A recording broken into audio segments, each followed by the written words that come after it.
Orson, is it true that when Citizen Kane was being made, that people actually tried to stop it being made? And is it true that Randolph Hearst, the newspaper tycoon, took it as being an attack on himself and tried to stop it when it was made being shown? To the first part of your question, there was indeed a very definite effort to stop the film during shooting. In 1991, Citizen Kane was named as the America's greatest film, but there's just one problem.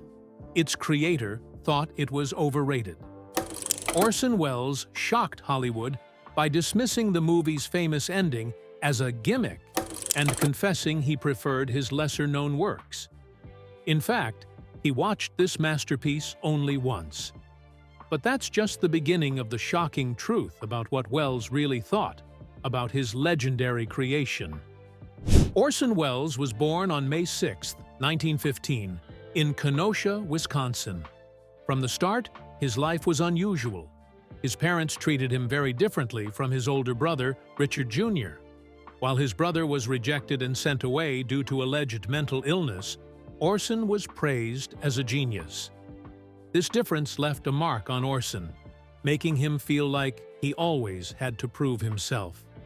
His mother, a talented pianist, introduced him to Shakespeare when he was just a toddler. By age 2, Orson was already showing signs of brilliance. Orson's childhood was anything but stable. His parents separated in 1919, and the family moved to Chicago. At just 10 years old, Orson made headlines for being an artist, actor, and poet. A newspaper even featured a photo of him wearing an ascot, showing off his dramatic side. But life wasn't all grand. His mother died when he was 9, and Orson was left with his alcoholic father. The next few years were chaotic. He traveled with his father to places like Jamaica and the Far East. They eventually settled in Illinois, where his father owned a hotel. But when the hotel burned down, they were on the move again. Orson's relationship with his father was difficult. His father didn't support his artistic dreams, and Orson often found himself caring for him. In 1930, his father passed away, leaving Orson an orphan at just 15. Dr. Maurice Bernstein, a family friend, became his guardian and was very protective of him. At 11, Orson joined Todd Seminary for Boys, a school in Illinois that focused on creativity. It was a perfect fit for him. He spent his time acting, directing, and writing plays. He even made his first short film there using props from the school. The school's headmaster, Roger Hill, believed in Orson and encouraged his talent. This support helped Orson develop into a confident performer and storyteller. At 16, Orson decided to try his luck in Ireland. He walked into the Gate Theatre in Dublin and boldly claimed he was a Broadway star. This was a lie, but it worked. The theatre's founders were impressed by his confidence and gave him a role. He performed in several plays, including Jew Seuss, where he played a duke. His performances were well received, and he quickly made a name for himself in Dublin. Although he tried to continue his career in London, visa issues forced him to return to the US. Still, his time in Dublin gave him valuable experience and set the stage for his rise as one of the most creative figures in theater and film. When Orson Welles was only 19, he performed on Broadway for the first time. He played Tybalt in Romeo and Juliet, which opened on December 20th, 1934. This wasn't just any play, it was a big deal, with famous actors like Katharine Cornell as Juliet and Basil Rathbone as Romeo. Even though Welles was the youngest and least experienced of the cast, people couldn't stop talking about his fiery performance. He played Tybalt with so much energy and confidence that he stood out, even among the stars. Before the Broadway run, Welles had played another role, Mercutio, during the play's long U.S. tour. Switching to Tybalt for Broadway showed how talented and adaptable he was. By the time he was 20, Welles wasn't just acting, he was directing too. In 1936, He created an all-black version of Macbeth, which became known as the Voodoo Macbeth. Instead of setting the story in Scotland, Welles moved it to Haiti and replaced the witches with voodoo priestesses. The play opened in Harlem at the Lafayette Theater, and thousands of people lined up to see it. The crowd was so big that the police had to step in to keep order. The production was unlike anything people had seen before. It had 150 actors, many of them new to acting, and included Haitian drumming and dancing. Some stories even claimed Welles used real goat sacrifices as part of the show, which added to its mystique. The play was a huge success, running for weeks in Harlem before going on a national tour. It gave black actors a rare chance to shine in major roles, breaking away from stereotypes. This bold project made Welles famous as a young genius in theater. Just 2 years later, at age 22, Welles directed another groundbreaking play, Julius Caesar. This wasn't the usual version of the story. Welles set it in modern times to make a statement about fascism, which was rising in Europe at the time. The set was simple but powerful, with bright red walls and dramatic lights that looked like something out of Nazi propaganda films. The costumes were modern, too. Caesar wore a military uniform like Mussolini, and the conspirators dressed like gangsters from the 1930s. This modern twist made the play feel urgent and relevant. The play was a massive success, running for 157 performances. It even got Welles on the cover of Time magazine, which was a huge honor, especially for someone so young. It showed everyone that Welles wasn't afraid to take risks and use theater to talk about big issues in the world. Between 1936 and 1938, Welles didn't slow down. He directed one amazing play after another. One of the most memorable was The Cradle Will Rock, a musical about workers fighting for their rights. When the government tried to shut it down, Welles found a new theater and had the cast perform from the audience. The crowd loved it, and the play ran for weeks. At the same time, Welles was making waves in radio. Orson Welles changed the way people listened to radio in the 1930s. His voice was deep and powerful, so much so that a critic once said it sounded like a mighty organ.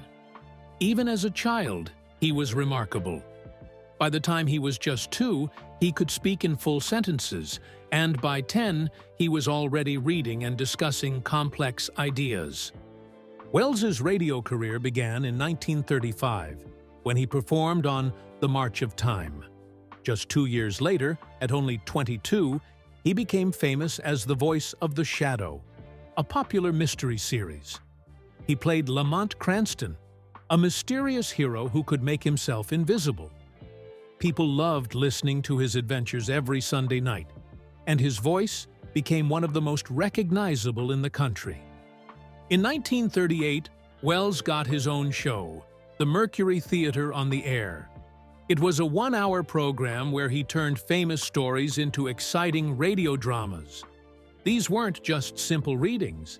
He added sound effects, music, and a talented cast to make them feel real.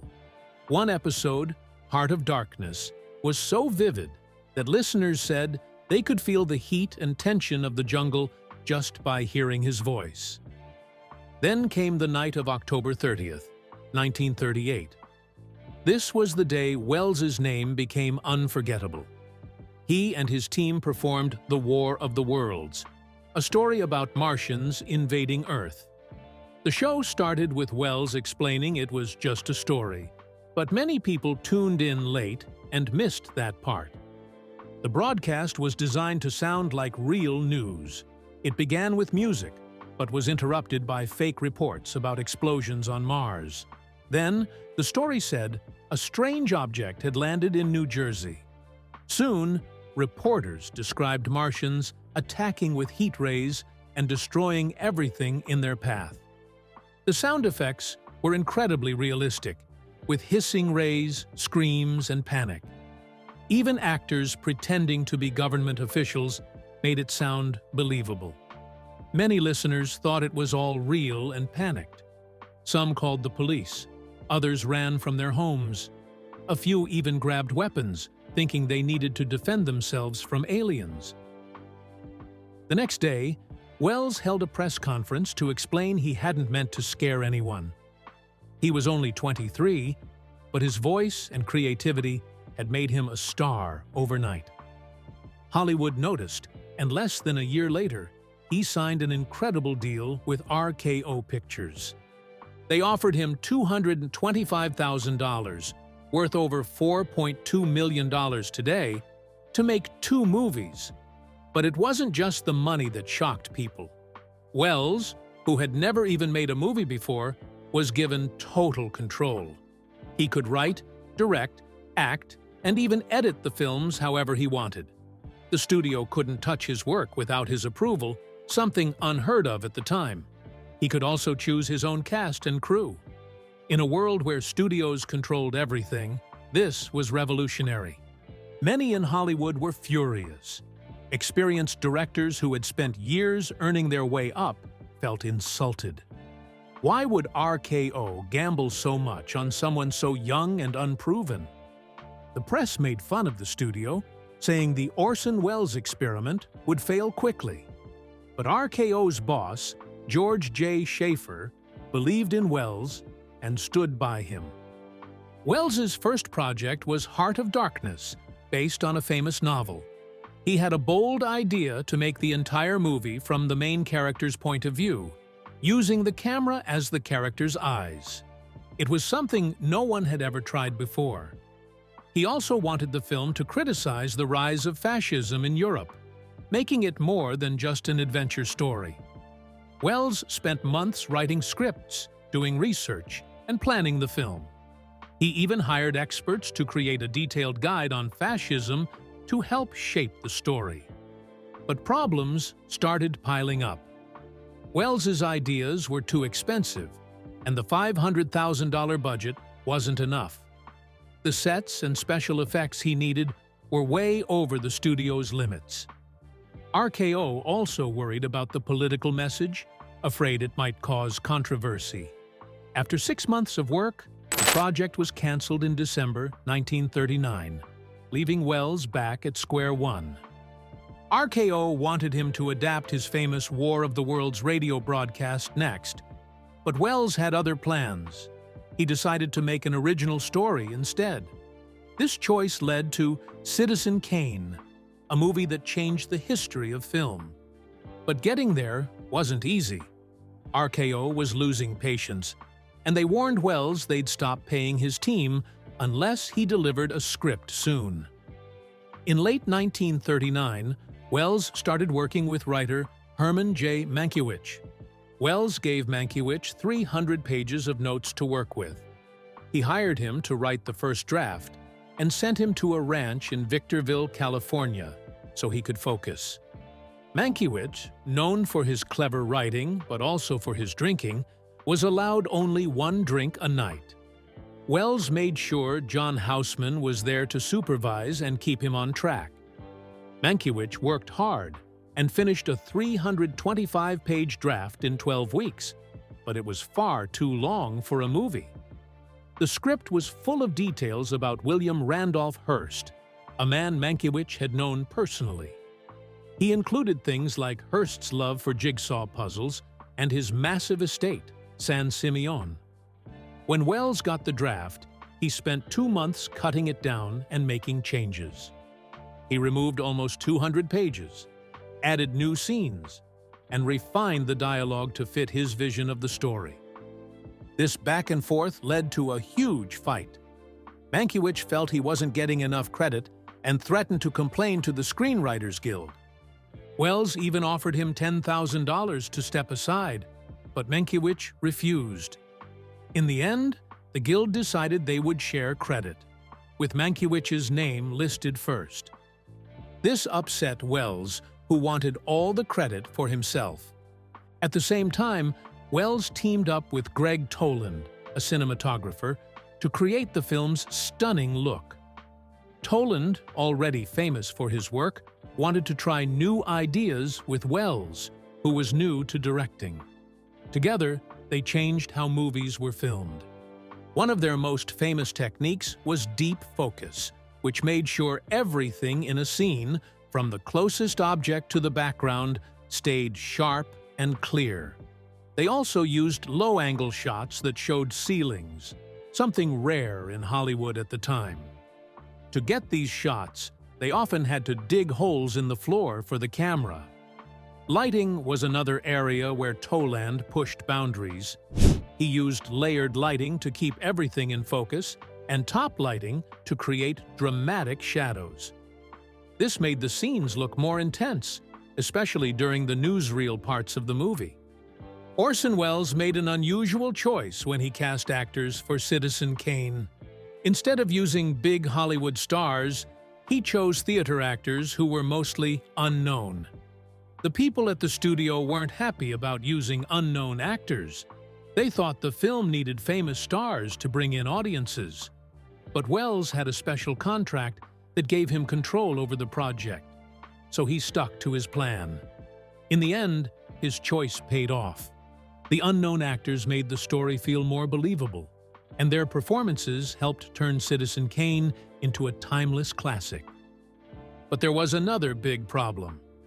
When William Randolph Hearst found out about Citizen Kane in 1941, he wanted it destroyed. The movie seemed to be about him, and he used everything in his power to stop it.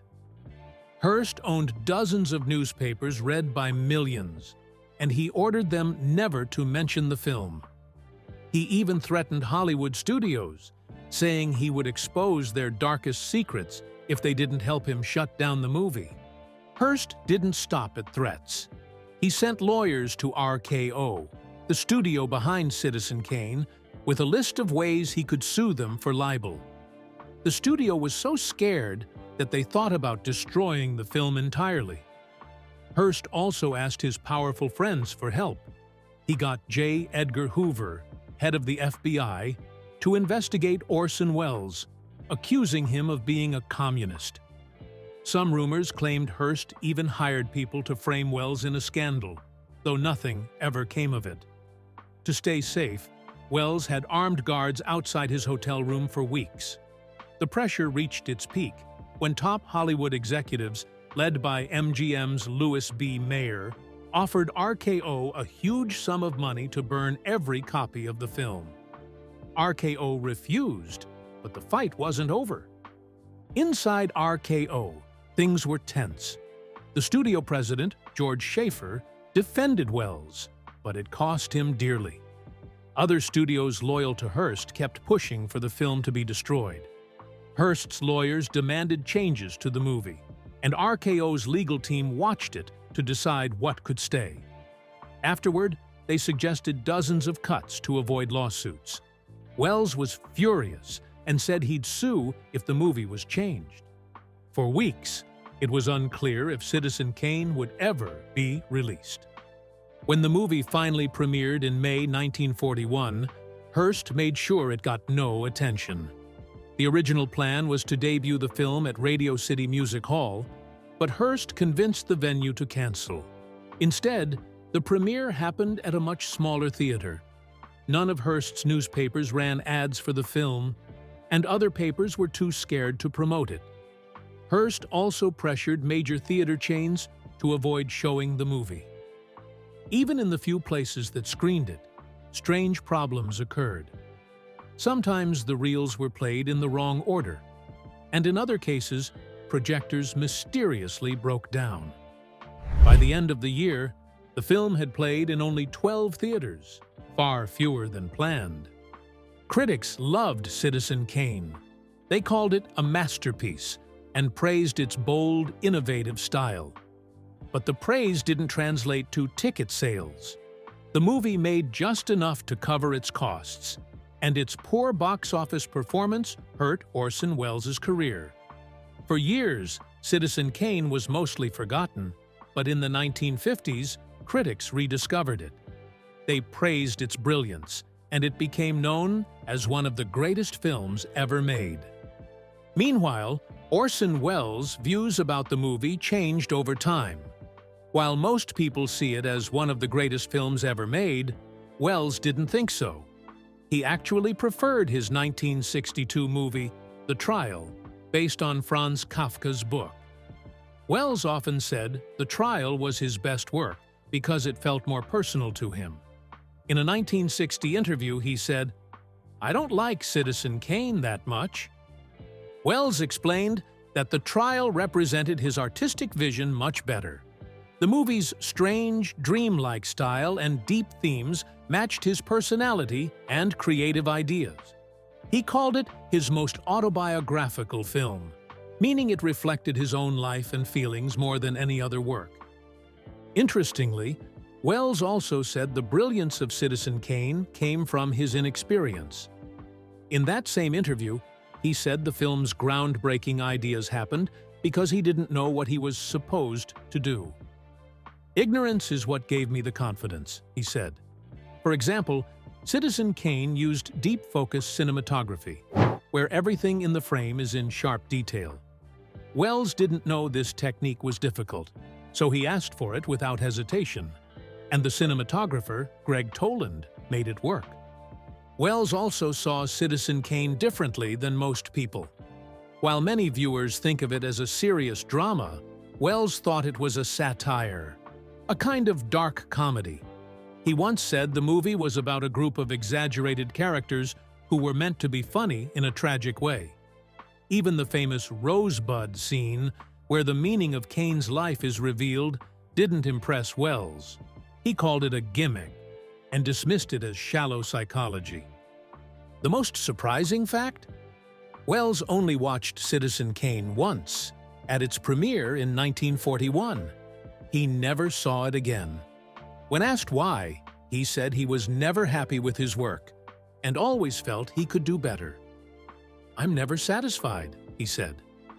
This might explain why he kept his distance from the film, even though the world praised it as a masterpiece. Orson Welles was full of hope after making Citizen Kane. He thought his next movie, The Magnificent Ambersons, 1942, would be another masterpiece.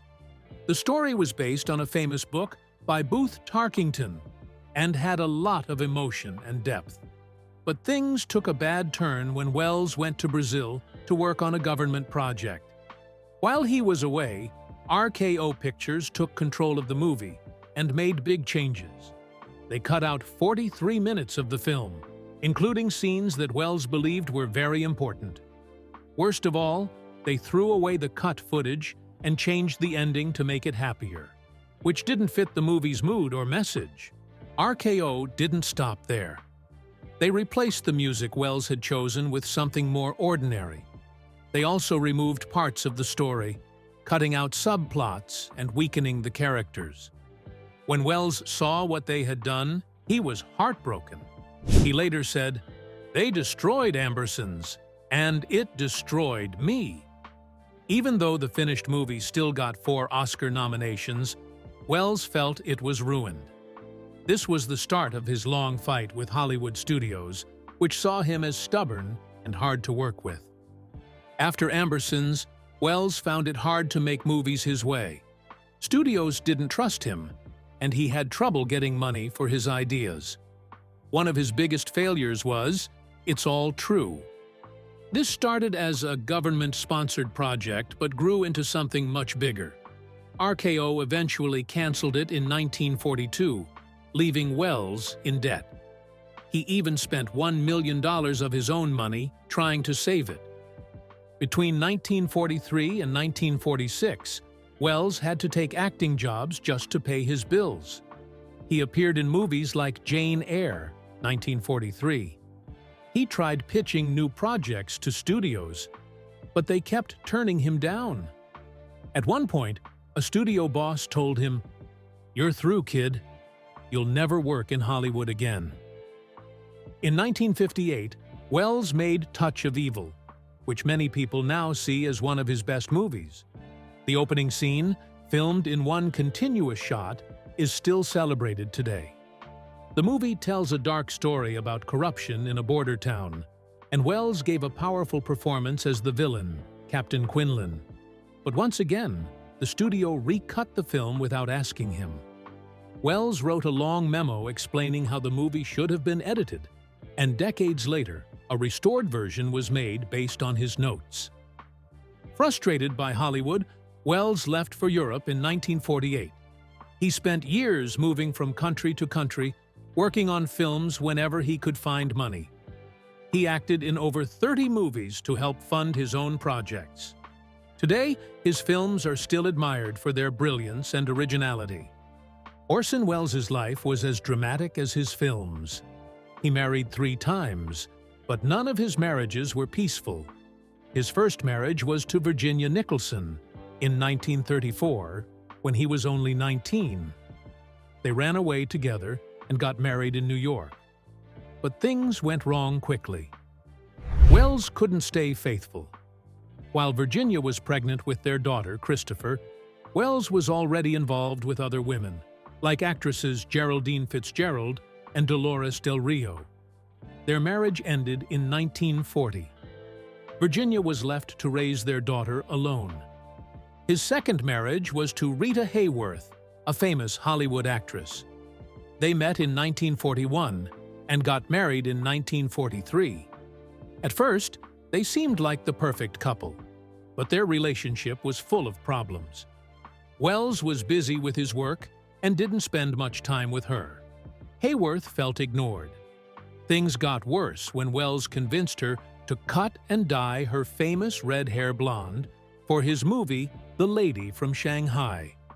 She later said, "I can't take his genius anymore." They divorced in 1947. In 1955, Welles married for the 3rd time, this time to Italian actress Paola Mori. They stayed married until Welles's death in 1985, but they didn't live together for many years. In 1966, Welles started a relationship with Oja Koder, a Croatian actress. They stayed together for the rest of his life. Oja was not just his partner, but also his creative collaborator. She worked with him on many projects, and they lived like husband and wife, even though he never divorced Mori.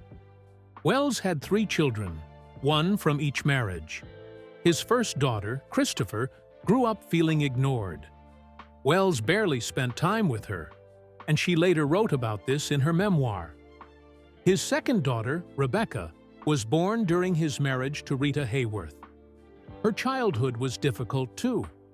Her parents divorced when she was very young, and she was mostly raised by nannies. Rebecca also struggled with problems as an adult and passed away in 2004. His youngest daughter, Beatrice, was born to Paola Mori. She became the main caretaker of Welles's legacy after he died, working to protect his films and reputation. Even outside of marriage, Welles's love life was full of drama. His affair with Mexican actress Dolores Del Rio caused a big scandal in Hollywood. People couldn't stop talking about their romance, but his longest and most important relationship outside of marriage was with Oja Koder. They met when Oja was 25 and Welles was 50. Oja became his muse and appeared in his films. She also helped him write scripts. They were deeply committed to each other, even if their relationship didn't follow traditional rules. The most shocking part of Welles's personal life came out years after his death. It was discovered that he might have an illegitimate son. Michael Lindsay Hogg was born in 1940, just months after Welles's first marriage ended. For most of his life, Michael thought his father was Geraldine Fitzgerald's husband. But over time, rumors grew. Michael looked a lot like Welles, and he was talented in similar ways. In 2011, Michael wrote in his memoir that he believed Welles was his real father. Although DNA tests couldn't confirm it, Michael said a close family friend told him the truth. On October 9, 1985, Orson Welles gave what would be his last interview on The Merv Griffin Show. Sitting alongside biographer Barbara Leeming, he talked about his remarkable life and career. The conversation was warm and reflective, filled with memories of his achievements. After the show, Welles went back to his home in Hollywood. He stayed up late, working on stage directions for a project he planned to film the next day at UCLA. But in the early hours of October 10th, something went wrong. Welles had a heart attack and passed away in his sleep. Later that morning, his chauffeur found him, and one of his close friends, Paul Stewart, arrived soon after. Welles was 70 years old. Even though he was gone, Welles's influence only grew stronger. His masterpiece, Citizen Kane, kept his legacy alive, earning recognition as the greatest American film of all time in 1991. Directors like Steven Spielberg, Martin Scorsese, and Christopher Nolan have all said Welles inspired them. Spielberg, for example, remembered how seeing Citizen Kane as a teenager changed his entire view of filmmaking. It wasn't just about pointing a camera, he said. It was about creating an experience. But Welles's impact didn't stop with movies. In 1989, Disney's Hollywood Studios opened The Great Movie Ride. Among its scenes was a recreation of the famous Rosebud moment from Citizen Kane. Millions of visitors who had never seen the film got a glimpse of Welles's brilliance through that attraction, which ran until 2017. It was proof that Welles's work could touch people in unexpected ways.